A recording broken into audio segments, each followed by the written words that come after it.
Day 18. Israel celebrated this morning after last night's release of two more of the 224 hostages taken into Gaza. Released are Nurit Cooper, 79, and Yocheved Lifshitz, 85, from Kibbutz Nir Oz. Their husbands remain in Hamas captivity. 180 of the kibbutz's 400 residents were killed or abducted on October 7th.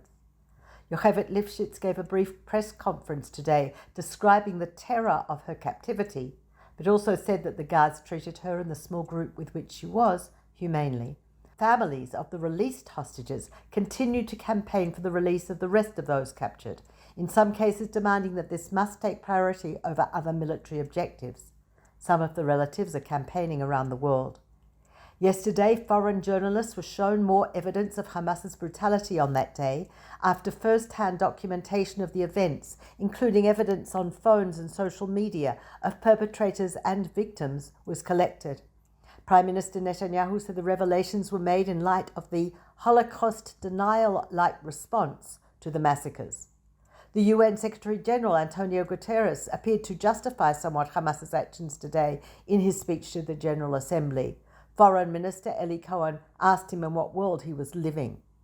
Greeting French President Emmanuel Macron in Jerusalem this morning, President Yitzhak Herzog said, "We're committed to destroying our enemies."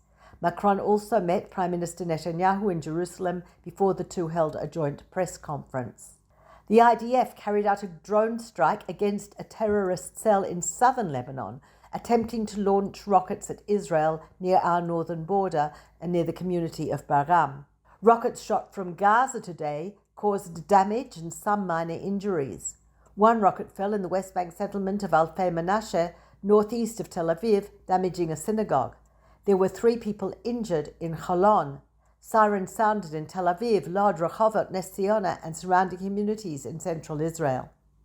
The IDF has carried out strikes against over 400 Hamas targets in the Gaza Strip over the past day and killed several field commanders and other terror operatives.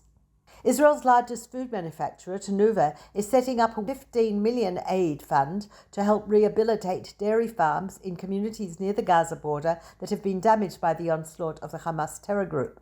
The fund will help in the rebuilding of farm structures, milking rooms and milk cooling tanks, as well as the repair of electricity networks and cow feeding equipment, and more.